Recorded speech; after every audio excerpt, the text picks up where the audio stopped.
Guys, I'm doing another revisit to Empires of the Undergrowth because it's had the Fire Ant update just last week.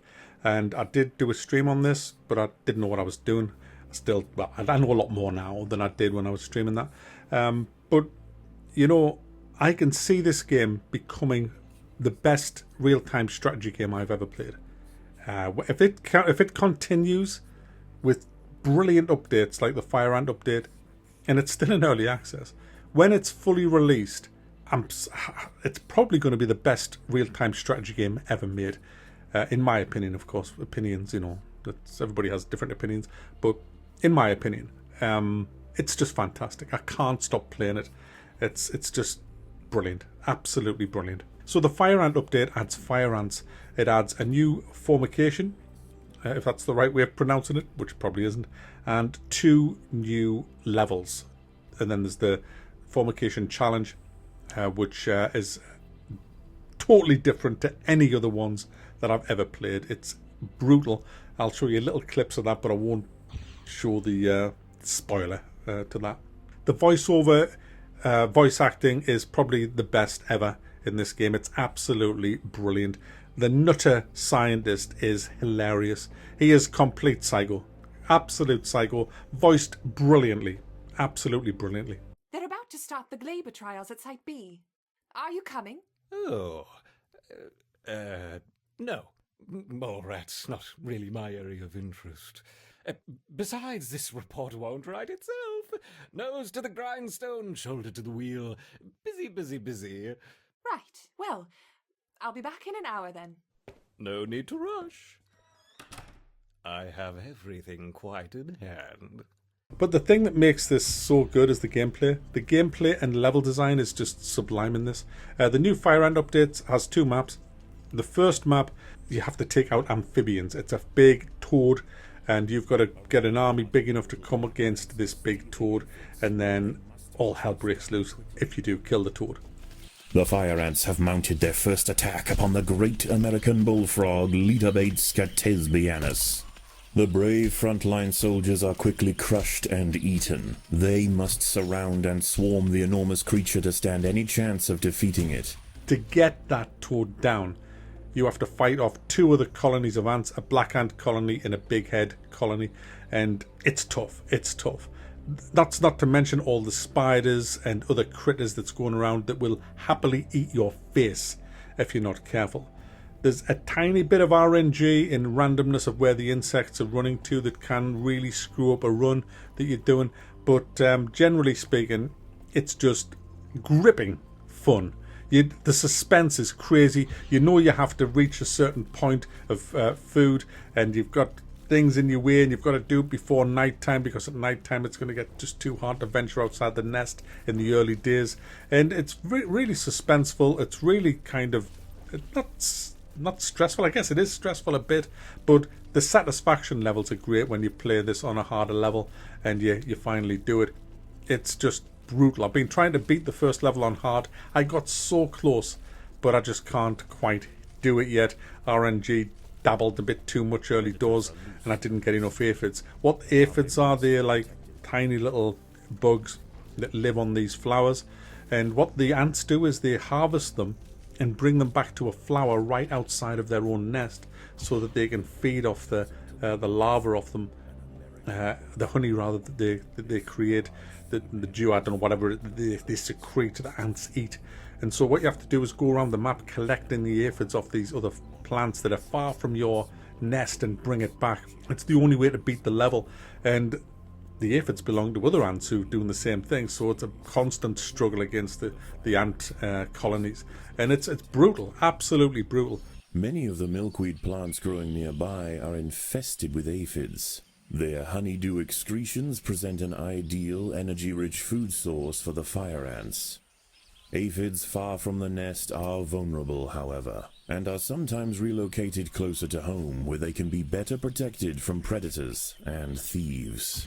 You build up your ants, you level the ants up, you choose which abilities they're going to have at the beginning by spending your royal jelly. You can only take 2 abilities of the ants, and there's 4 of them on offer.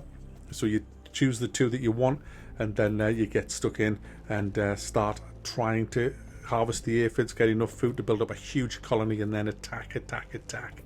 The second map in this one is a completely different map. Water levels is rising, and what you have to do is you have to get your whole colony to a hill and float away with the queen on it.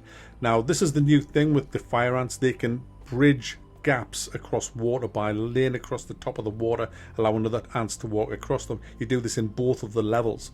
In fact, it's essential that you do this, and you need about 35-36 ants to cross an average size crossing, so bear that in mind when you're going to try and cross to get to the other side. But in map 2, you've got to get up to, I think, 200 ants on top of the hill to win. To get your 200 ants, you're going to need a shit ton of food. Food's hard to get. You've got to wait till the water rises so you can get access to certain foods. There's lots of critters around. It's a dangerous world out there, and it takes a decent strategy to do it. And when you get your 200 ants, the queen will come out, jump on the top, and you'll float away. And that's the 2 missions done. And then you've got your fornication. Back, it's not fornication. One does not fornicate, with ants. Well, you could try, but stop. Formication, I think it is. The formication challenge, that's your main kind of ant nest that you have, I guess. You use the missions to get yourself enough food to build up this, and jelly and territory to build up your main fornication. I just said it again. Fornication. Max, stop talking about fornication. Seriously? I'm not doing it on purpose. It's just easier to say fornication. Can we just call it if I say fornication, I mean formication. Okay, or formicarium. I think it's formicarium, actually. Not formic... Ugh. So you build up your formicarium. There you go. I think I got that right. And then you do the challenge, and this is where the main story comes in. The mad, nutty scientist who's completely out of control starts introducing shit to your nest to try and kill you. But he really just wants to see you fighting to the death. He loves it. He gets off on it. But this time, guys, you ain't fighting normal critters. You're fighting abominations. And I'm just going to show you the first one. It's a cross between a scorpion and a hermit crab. But there's others after this that I'm not going to spoil it and show you. But absolutely crazy. The last one's like a Dark Souls boss fight. It's just nuts.